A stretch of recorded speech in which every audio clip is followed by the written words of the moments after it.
Et voilà donc de retour parmi vous. Et c'est vrai qu'à l'occasion du 41e anniversaire de la libération du Sinaï, nous avons voulu en faire un sujet et plus particulièrement parler du développement de cette région longtemps marginalisée, longtemps mis de côté pour plusieurs raisons. Et justement, nous allons y les voir avec notre invité de ce matin, Dr Nesrine Chokri, journaliste. Bonjour. Bonjour. Alors c'est vrai que ça a toujours été un rêve pour nous en tant qu'Égyptiens de développer le Sinaï. Depuis sa libération ou depuis que nous l'avons récupéré, nous avons toujours rêvé. Nous l'avons entendu dans nos chansons, dans des séries télévisées ont été faites. Je pense à celle de Mohamed Sobhi concernant le développement du Sinaï. Bref, mais c'est vrai que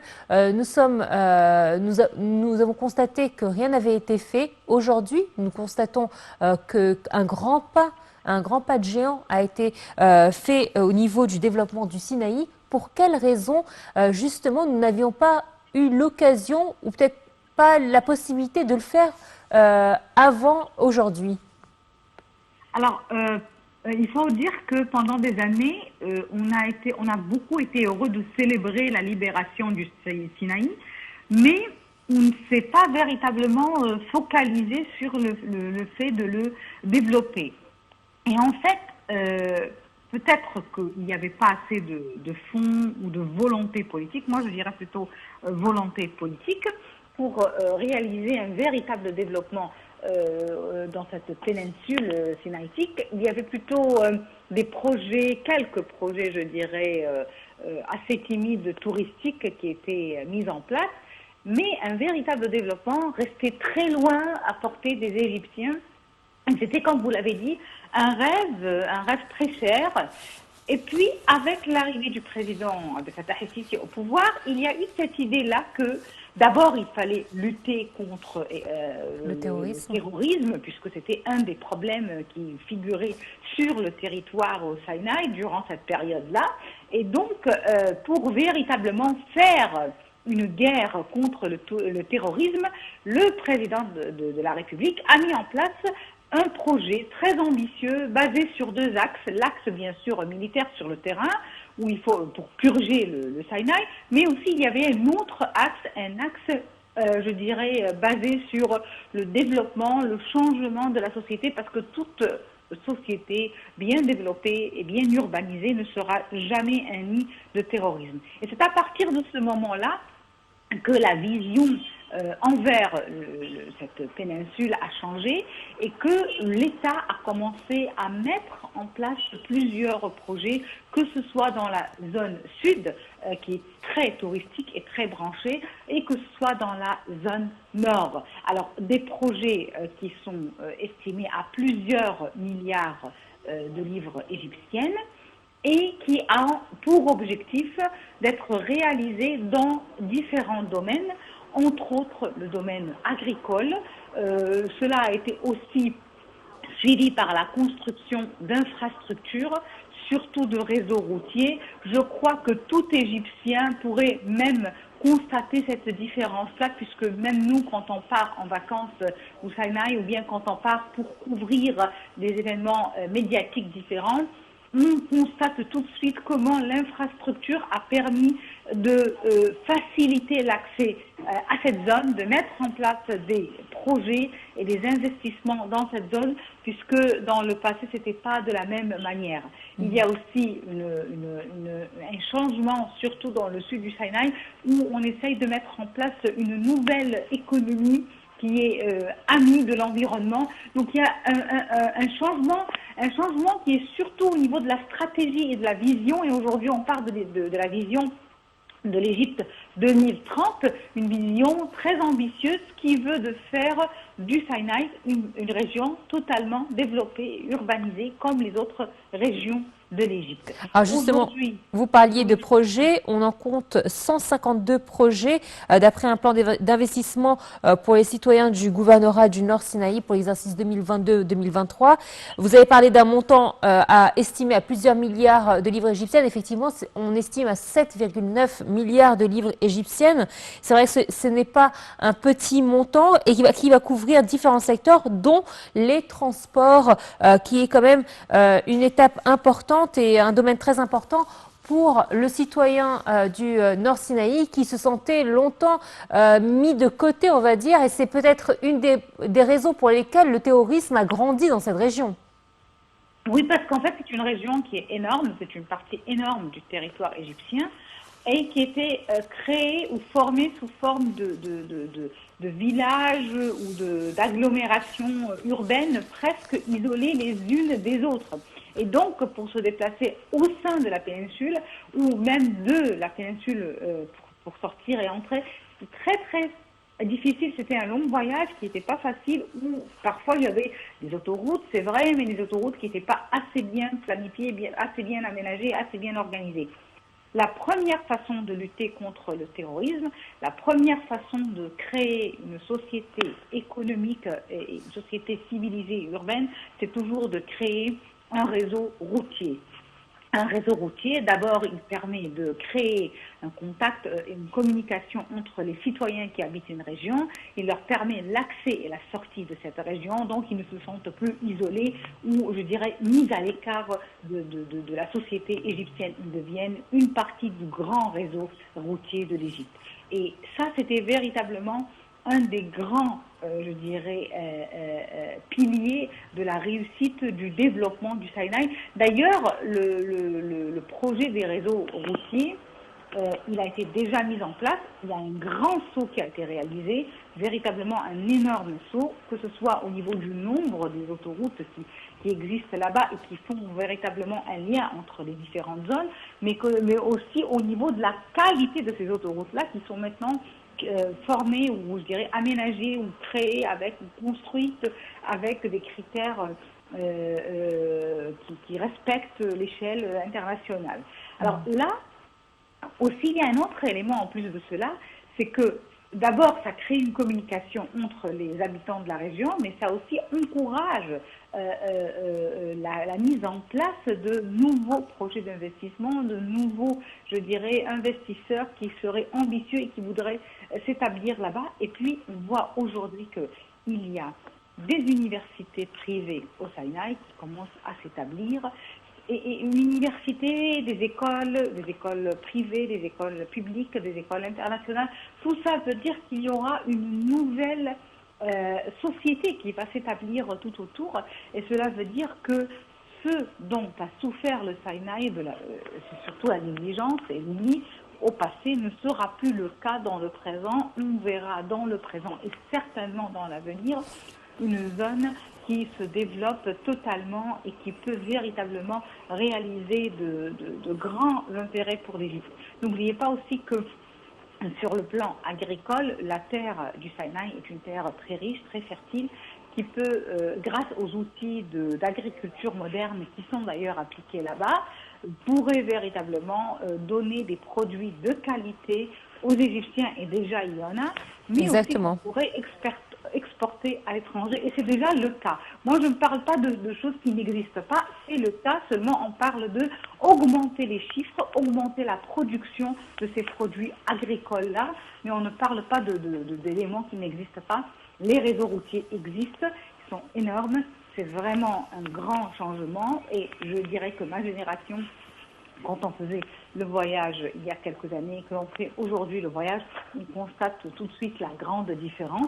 La grande différence, c'est qu'aujourd'hui, même autour de l'autoroute, il y a toute une vie, toutes des activités aussi économiques qui ont été mises en place tout au long de l'autoroute. Et ça, c'est vraiment une marque qu'il y a un grand changement sécuritaire et un grand changement économique dans cette péninsule.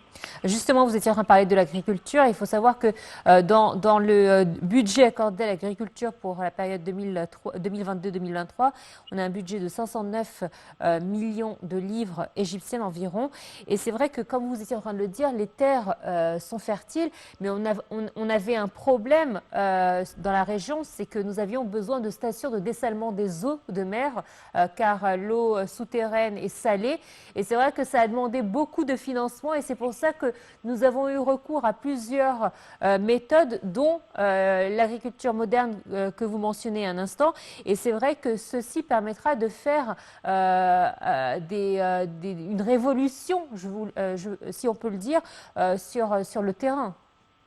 Oui, parce que moi, ce que j'ai constaté cette fois-ci, c'est que nous sommes partis du fait que, et l'agriculture, là, ça sera juste un exemple, puisque on vient de la citer, nous sommes partis du fait que nous avons des faits, des données que nous avons analysées. Nous avons analysé les obstacles, comme par exemple le problème de l'adoucissement de l'eau des mers ou de l'eau souterraine qui est plus ou moins salée dans le Sinaï. Donc on a analysé les obstacles, non pas pour dire qu'il y a des obstacles et qu'il n'y a rien à faire, mais pour véritablement traiter ces obstacles-là et trouver des solutions aux obstacles, trouver aussi des denrées alimentaires qui peuvent être plantées dans ces conditions, puisque vous savez que toutes les denrées alimentaires n'ont pas besoin du même degré de pureté ou de l'eau, d'adoucissement de l'eau. Ils peuvent pas être tous plantés dans les mêmes conditions. Donc, on peut aussi se baser sur certaines denrées qui peuvent être plus facilement cultivées dans ces régions-là, comme par exemple les olives, comme par exemple Exactement, qui les n'ont pas figues, besoin les figues beaucoup de d'eau. Barbarie, et qui peuvent être exportés dans les pays du monde et qui peuvent créer en plus de ces agricultures-là je dirais, des industries agroalimentaires à côté de ces industries-là qui donneraient des produits importants. Et je crois que l'agriculture et les industries agroalimentaires qui peuvent être créées tout autour, puisque c'est déjà l'objectif bien annoncé de l'État récemment, au cours des 3-4 dernières années au Sinaï, et c'est une aussi tendance depuis la crise russo-ukrainienne, c'est véritablement un dossier très important parce que d'abord c'est un dossier qui peut rapporter à l'Égypte des devises étrangères, mais aussi qui va créer des opportunités d'emploi et ça c'était un aussi des problèmes dont faisaient face les habitants du Sinaï. Donc je dirais que ce projet qui est très ambitieux et qui paraît sous forme d'éléments peut-être qui ne sont pas tous connectés, sont véritablement des éléments très bien étudiés, très bien examinés et qui a une connexion entre ces projets-là. Les autoroutes, ils desservent les agglomérations urbaines, ils créent de nouvelles agglomérations urbaines, mais en même temps, ils desservent d'autres, je dirais, industries et services et agriculture qui, eux, pourront créer des opportunités d'emploi à la population. Et c'est ainsi que la population du Sinaï se sentira, je dirais, non plus mise à l'écart comme dans le passé, mais plutôt une population qui est une part entière de l'Égypte, des citoyens qui disposent de tous leurs droits et tous les devoirs. Et je crois que ce projet-là, s'il se poursuit avec, je dirais, le même rythme dans une dizaine d'années, c'est pas beaucoup de temps dans l'histoire d'un pays, mais dans une dizaine d'années, on verra un véritable changement. Alors, on le constate déjà dès maintenant. Vous, en tant que journaliste, plus qu'un citoyen lambda, on l'a vu notamment ce ramadan-là. On parlait de la zone de la Harish, par exemple, la ville de la Harish, comme ayant la plus grande table de repas gratuits pour le ramadan dans tout dans tout le pays. On parle également de On cette... parle, oui, de 5 kilomètres, Exactement. une table de charité de 5 kilomètres ou Donc, 6 du jamais kilomètres, vu, on a jamais vu, également et vu que sur la les riche, côtes de la Riche, alors que certains parlaient du fait que non, la guerre contre le terrorisme se poursuit, alors que non, les faits viennent démentir. Juste, il suffit de prendre je dirais, votre voiture ou un bus et se déplacer vers le Sinaï et vous allez remarquer la transformation parce que même si vous la comparez à d'autres, je dirais, zones en Égypte, vous allez découvrir que beaucoup d'efforts ont vraiment été faits là-bas, ont exactement. été déployés là-bas. Et je dirais véritablement la région a rené. Et, Mais je crois que dans une dizaine d'années, et c'est mon rêve, on verra que le Sinaï va peut-être, je dirais, concurrencer sur le plan économique et sur le plan des investissements avec d'autres régions comme le Caire. C'est mon rêve le plus cher.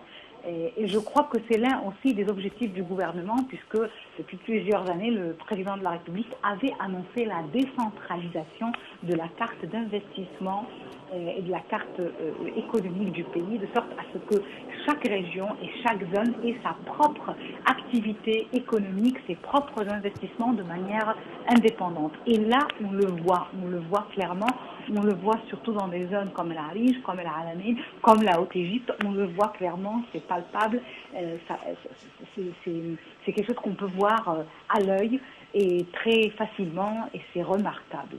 Et véritablement, la transformation qui s'est réalisée au Sinaï est remarquable, et je dirais que cette région est renée, est en train de renaître, et elle va continuer à renaître. Et j'espère que dans les prochaines années, ça sera véritablement une terre qui crée des opportunités d'emploi pour la majorité des jeunes Égyptiens. On l'espère, et mis à part également que la table de charité dont nous venons de mentionner, elle a une de l'actualité depuis une semaine déjà, c'est cette course de chameaux qui a repris à la Harish, un événement impensable il y a quelques années, et aujourd'hui on le voit donc pour la deuxième journée, l'événement se tenir à El Harish avec la participation de plusieurs pays voisins, de plusieurs tribus arabes, de plusieurs tribus égyptiennes, et c'est vrai que rien que de faire un tel événement, ça nous prouve à quel point il y a eu une maîtrise. Permettez-moi de parler de cet événement particulier, puisqu'en tant que journaliste, j'ai été impliquée dans cet événement il y a quelques années déjà. Donc, pour mettre en place cet événement aujourd'hui, il y a 4 ou 5 ans, le projet, quand il a commencé, il fallait construire des pistes de course, construire des endroits pour accueillir les concurrents qui vont venir participer à cette piste de dromadaire ou de chameaux, parce que déjà, vous savez que les chameaux ou les concurrents ne sont pas tous égyptiens, ils viennent de plusieurs pays, comme on vient de le dire, des pays arabes et des pays frères et des pays amis. Donc c'est véritablement une transformation. Donc il a fallu mettre toute une grande infrastructure sur le plan des autoroutes, sur le plan vétérinaire, sur le plan hôtelier, sur le plan médical, pendant des années, et bien, je dirais, examiner ce qu'il faut mettre en place et ce qu'il faudra mettre en place dans les prochaines années, parce que vous savez que cette compétition elle est en train de s'élargir d'une année à l'autre, et tout un effort a été déployé pour véritablement garantir cette réussite. Et je crois que ça aussi a permis de créer beaucoup d'opportunités d'emploi, parce que tout autour, les habitants du Sinaï, les Bédouins du Sinaï, ils ont trouvé plusieurs occupations qu'ils peuvent faire, comme vendre leurs produits locaux, comme par exemple donner des soins vétérinaires ou autres aux chameaux. Donc il y a toute une activité économique qui a été mise en place autour de cette compétition, et c'est véritablement très intéressant, et je crois qu'un jour on verra que cette compétition elle va avoir une renommée non pas seulement régionale mais d'ailleurs aussi internationale. En tout cas, elle a tous les atouts pour l'être. Il y a tous les atouts, et il y a aussi tout un plan, une vision de la part du gouverneur du Sud Sinaï, qui est très, je dirais, ambitieux, le plan, et qui a des objectifs dans les prochaines années. C'est un travail qui est fait à cœur et qui est fait à travers plusieurs axes et plusieurs étapes, avec une vision, une stratégie. Et je crois que la clé de la réussite aujourd'hui au Sinaï, après 41 ans de libération de cette parcelle de terre très chère à l'Égypte, c'est la stratégie, c'est la vision, c'est la philosophie. Il y a aujourd'hui non pas des vœux, des rêves, mais une stratégie qui est mise en place, une vision claire et nette, une vision qui est axée sur le passé, sur le présent, mais aussi qui avance vers l'avenir. Et ça, c'est véritablement le grand changement. Docteur Nesrine Chokri, merci à vous. C'est toujours un plaisir de vous avoir dans notre programme Bonjour l'Égypte. Merci à vous. Voilà, donc notre sujet principal était le développement du Sinaï. Nous en parlons à l'occasion notamment du 41e anniversaire de la libération du Sinaï. Je vous propose une courte pause et on se retrouve tout de suite après.